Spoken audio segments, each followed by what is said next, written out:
the end of Nikki Haley's run for presidency. So the first is it's her last and best chance to slow his march, not to win, but that's the best that they can spin is, hey, if you can support Nikki Haley through to the very end, she might slow down the other guy's path to victory and still lose, but at least she can get in the way of how speedily the other guy can win. That's the best they can spin it for why you should support Nikki Haley, is because you can slow down his march. So it sounds to me like you're saying she lost. All right. And then she also said she can beat President Joe Biden more easily, which is true because they probably won't rig election if it's against Nikki Haley. All of a sudden, all the corpses don't have to vote. They're not going to have to roll out Disease X, keep us in our house. Who knows? Maybe they'll actually let Joe Biden talk at his rallies and not just have everyone clap over them, because the other option will be Nikki Haley, and she'll be happy to sign off on maybe even more wars.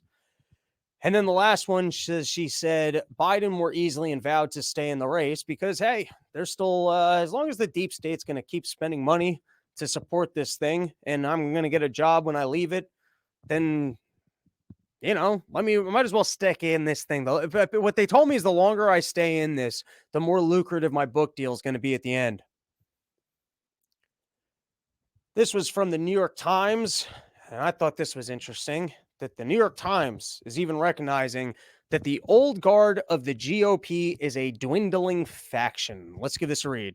Tuesday night's results showed that the time is coming to sit Shiva for the Republican Party of the Bushes, Cheneys, and Romneys, and the donor class that once played an outsized role in shaping the party is now a desperate group of bystanders.